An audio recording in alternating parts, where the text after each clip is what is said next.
spend your whole life waiting, sitting like some little bird, sitting like some last bird on a shelf, waiting for that train. Waiting. Oh, Auntie.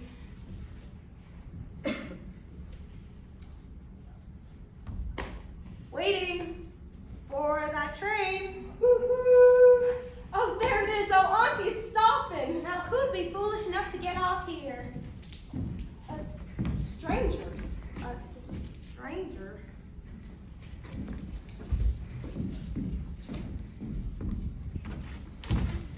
Confused by the moody lighting and the empty stage? Nervous because you're expecting a comedy? Oh no, you think now it's experimental. Relax, you know me. I'm the older but still attractive female actor. Wise and gruff and charming, rough around the edges but soft on the inside. I'm a mother image for the playwright, but a more perfect mother. Not like his own, who never really understood his delicate artistic sensibilities. And now, I deliver my first monologue. It is a story about 3 heads of lettuce that were separated and how they ended up. 3 lonely heads of lettuce. One in a kitchen, one in a market, and one in the back of a produce truck. A story that asks the question, will they ever reunite? You worry again wondering if this might be children's theater. It should be. You look at your watch and shift in your seat and I'm out of here. I enter with conviction.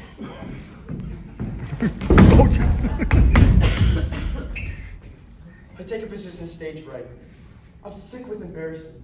Not only did I trip on my first big cross, but I'm not in my light. I find my light. I look out towards the audience, but just above your heads as to not destroy your suspended disbelief, and wonder what to do with my hands.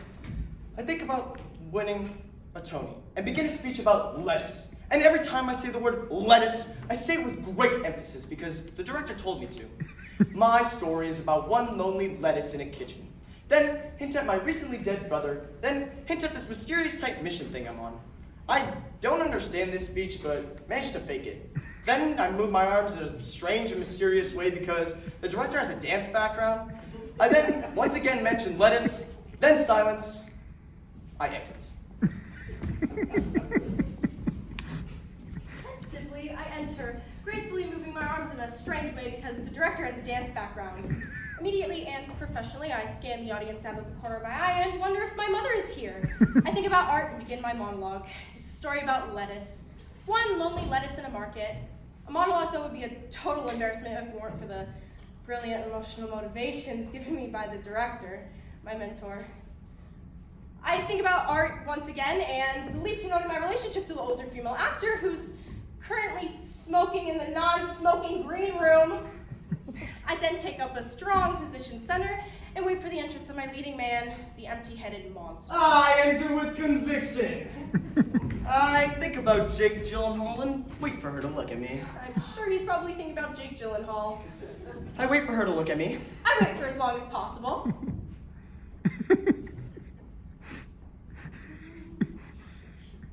And then I look at him. I look at her. I think, I wish they'd cast someone better looking. But she thinks I can't act. I think he can't act. Focus! I take my time. I let the audience drink me in. I feel pretty. I do a quick little spin with tentative interest, look at him with a questioning look in my eyes. I look at her. She's got that weird look on her face again. I snap myself out of it by thinking about stardom and speak my lines with some anger. Great conviction. I respond with annoyance to his confused response to my tentative questioning look. I respond with confusion to her strange reaction to my response to her weird look after my great conviction. I react shrilly to his confused response to my annoyance with his aggression toward my quick little spin and my tentative questioning look. I forget what I'm supposed to do next. He probably forgets what he's supposed to do next, so I pause. I remember.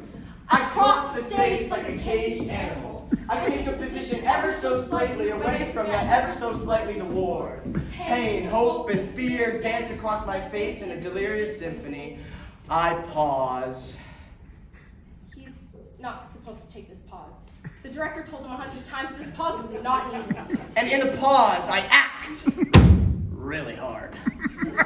You're dragging the play down. You're milking the moment. You're killing the momentum. You're pissing me off. With excellent acting now mustered, I upstage her and say my line. I fix my great hair. I upstage back, and I refuse say my line. I think she's blinked. I wait. I make him sweat. I sweat. I say my line. I'll never take that pause again. I ask him a rhetorical question. I answer her rhetorical question. I tell him it was a rhetorical question. Wow, what's a rhetorical question? Why, it's a question that's got no answer, of course. Didn't you learn that in school? I learned that questions have answers. Some don't. What kind of questions don't have answers? The questions from our hearts. If only I had a heart. Everybody's got a heart. Do they? What's your name? I'm joking. I'm Sissy. Sissy? I'll bet you got a heart though. Don't you, Sissy? Don't touch me! Don't you ever touch me! You can't touch me! I'm made of glass and you're a stranger here! Auntie! Auntie! Auntie! For the love of God and all the things in heaven, what is it, girl? Oh, Auntie, there's a stranger among us. Where? Who is he? Who are you? What do you do to my niece? Blackout! Blackout! Then again, what is an original composition? What is original? If the art is an extension of an artist and each person is an original being, then doesn't it just mean that the most banal, indulgent, and derivative work is... Silence. A long silence. A very long silence. As I stand here holding a bowl of soup for no good reason, other than you to imagine what a good-hearted, folksy, and simple person I am. And while you think that, I think about the other two now off stage congratulating themselves on their overwrought performances. Suddenly I become deeply sad about not being in a better wig. Finally, I speak. A perilous journey over dry and dusty terrain, explaining things you already know, that the girl is my niece and the boy is a stranger. I smile. I continue the exposition, talking to whom I'm not quite sure because the director insists I'm talking to God, but the writer insists I'm talking to myself. And lost in the moment of that accidental profundity, I struggle for focus. I enter with great conviction. And here comes Jake Gyllenhaal. I think about Jake Gyllenhaal and wait for her to say her first line. I glance over and see that she's in one of those trances again. I try not to panic and get in her line of vision. I gently take him by the arm and lead him to his I light. think, why is she dragging me across the stage? I feed him his first line. I say my first line. I smile and finally get to say my first line. I say my second line. I say my second line. I say my third line. I say my third line. I say my fourth line. I say my ninth line. I look at her funny. Focus! I say my sixth line. I say my fifth line. I say my third line again. I say my 10th line. I tell her my name. I act like that name means nothing to me. I speak her name. I turn away. I speak her name, not call her name. I'm not sure what the difference between speaking and calling is, but it says in the script, he speaks her name, not calling. And what the writer says I do is perfect. I fix my eyes upon him with great contempt. I think she hates me. I turn away. Relieved, I tell this cute little story about a dog I used to have. It's not supposed to be in here, but it was cut from my first monologue, and the writer and director had a big fight about it, so I get to say it now. I think the writer really likes me. I look at him with curiosity and think about how much saliva he has. I worry I might be spitting. I feel sorry for the people sitting in the front row. I finish off about the dog and mention my brother. I congratulate myself on my good acting. I see a casting director sitting in the third row. I wish they'd get that scene where I get to take my shirt off. I lead him through his blocking and wonder what the writer sees in I him. think, why is she dragging me across the stage again? I wait for his line, which mentions his brother's name. I wait for her line. He thinks it's my line. It's her line, isn't it? I say a line that's not in the script. That line's not in the script. Even though it makes no emotional sense to my character whatsoever, I outright ask him what his brother's name is. Oh, right, I mentioned my brother's name. Well, that name means nothing to me. He's dead. What is he? Nothing, just death always makes me gasp. Is that all? Of course. Look at me, look at me. Don't I remind you of someone? No, you stay away from me and you stay away from my niece. That girl is fragile. You hurt her and I'll break you. You mark my words. I couldn't believe they couldn't find her a better wig. I come down stage and say something poetic. I give him the bowl of soup. I take the bowl of soup. And I'm out of here. She wasn't supposed to give me the bowl of soup. Tentatively, I enter. Everything I do is tentative because I understand my character to be tentative, so everything I say or do is said and done in a tentative way. Tentative yet tense. A tense tentativeness. But can tension be tentative? Can tentativeness be tense? Have I based my entire character off an emotional impossibility? Am I a fraud? Is that why my mother never comes to see my plays? Why is he holding a bowl of soup? I offer her the bowl of soup. I ignore him and begin my monologue. I tell a story about my childhood and talk in a poetic imagery about summer and sea air. I talk about a boy I remember. Of course, Boy in in terms short of pants and finale, freckles. you have to ask the question. I lose my place. How can anything original be How on does the this first stuff thought, to come in first here? idea? I become It's as if the self-conscious. first impulse to art Maybe was if the writer original had spent more art, time and every working on impulse the after script rather than chasing interpretation, down interviews, simile, if you will. cover up the words by putting something None over them. but the I feel like I'm yelling! original. I've got to get a copy of that score. Now suddenly, I think back to my first acting teacher, how she told me I barked on my lines and how I hated her. I wonder if it's unhealthy to build an entire career on spite. I lose my place. I don't feel happy. I should feel happy. I try to think about something happy. I think about last night at the director's apartment. His beautiful eyes, those manly hands that look in his eyes. I know that he loves me and we'll be together forever. Silently, I dedicate my performance to him. I once again talk about my childhood and talk about summer and sea air. Then I tentatively mention lettuce. I compliment myself internally for a beautiful performance and wait for him to say his line. I think she must be sleeping with the director. I shoot him a look. What's all this about lettuce anyway? I've got something against lettuce. I hate it. Funny, so do I. Do ya? Yeah, I do. Sorry I got so upset before. It's just that I'm... Fragile. Yeah, and I got a past. Everybody's got a past, sissy. Do they? Yeah, they do. Gee, I feel like you know me. Do ya? Yeah, I do. Blackout. Blackout. Blackout! Is originality even enough? What about concept? What about content? And how do I know that someone in Berlin or Japan hasn't created an original score exactly like this one, making neither original? I take my time entering because I feel like it.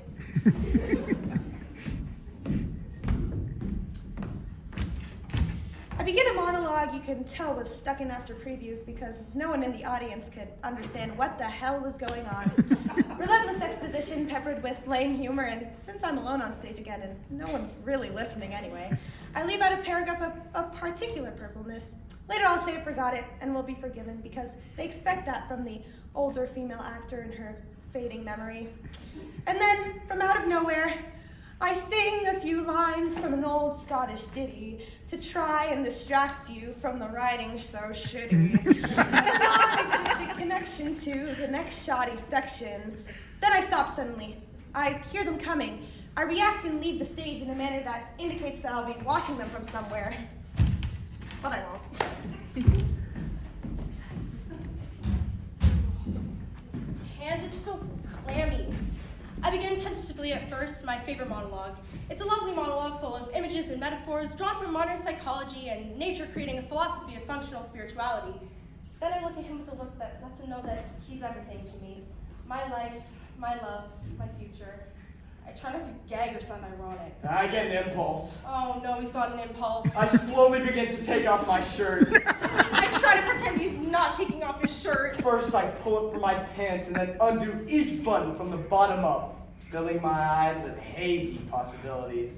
I bet that casting director will hire me now. I pray for a blackout. I suck in my gut and think about Jake Gyllenhaal. I'm sure he's probably thinking about Jake Gyllenhaal. I realize I probably shouldn't be thinking about a guy right now.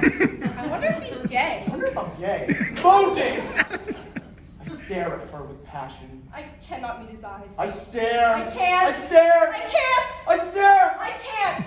We wait. We wait. We wait. We gasp. I stand center as if I have something important to say. I look at her with defiance, mixed with shame. I look at her and wonder why they couldn't find her a better wig. I look at him, I look at her. I wonder, did I leave my cigarette burning? Blackout!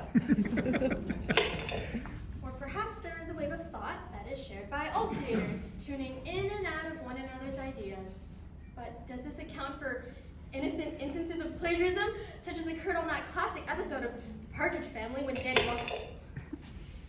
Fascinatingly, the scene begins in the middle of an argument. I say something I don't understand! I say something he doesn't understand. I say something that makes sense of what they said, and I manage to make the line a little funny even though it isn't.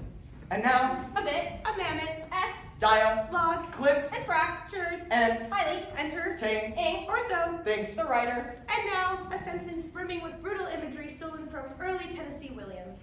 I wish someone would do the glass menagerie again. That's a perfect part for me.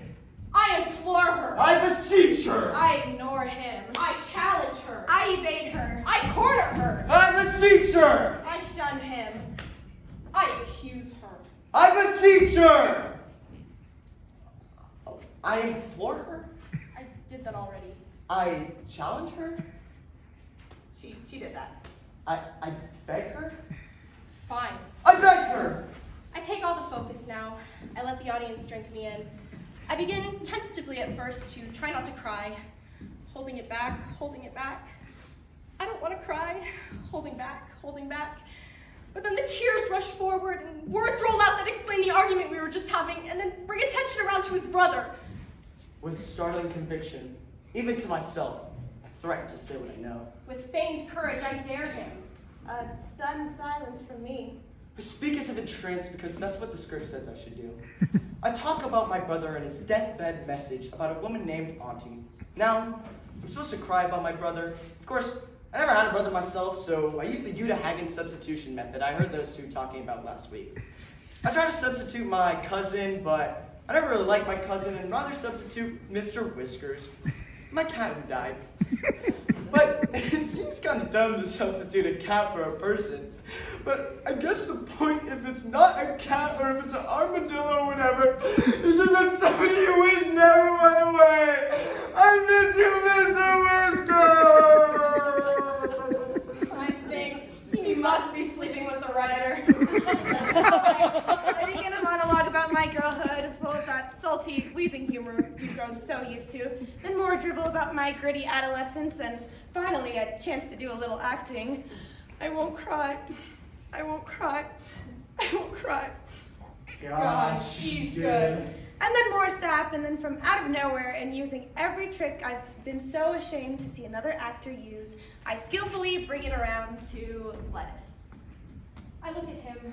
I look at her. I look at them. What's all this about lettuce anyway? Auntie has a fondness for lettuce. I always have, girl. You know that. Well, I have this. A lettuce tattoo. How'd you know? That lettuce tattoo. It's just like. My God! You got one too? And so did my brother. What does it mean? What does it mean? What does it mean, Auntie? What does it mean? We move together. We move apart. We move together. We move apart. We move together. We move apart. All right, I step forward to wrap things up, but God knows why, since no effort was made to create a plausible plot. Nevertheless, I explained that as a girl I had triplets, those two in the dead brother. I marked each of them with lettuce tattoos and gave the boys to a foster home, and only the recently dead one knew about it, and so on, and more exposition. And then comes the last line of the monologue, and although it is somewhat corny, I like to say it because it makes me feel like I'm on stage and reminds me why I do this job. Also, the title of the play is in the line, and that seems to make me the star. The line, so no more shadows, no more lies, no stranger among us. Oh, Joey! Oh, Sissy! Oh, Mama! Blackout! Which brings us to who owns an idea? Yes, who indeed? Ultimately, and I suppose that this is a symptom of the business society, it is the person who pays for an idea who owns an idea.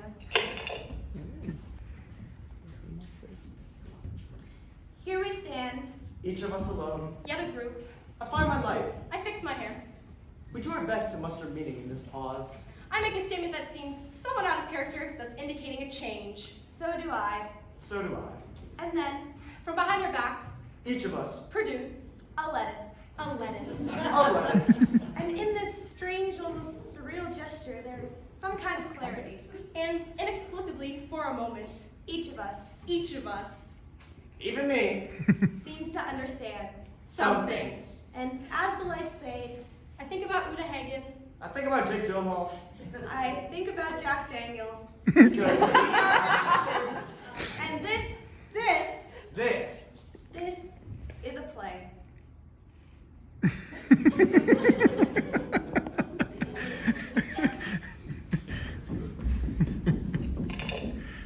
And that is the end of this original score. Okay, that should be enough. If you need more, just run it over from the beginning. Now can we talk about money? Seriously though?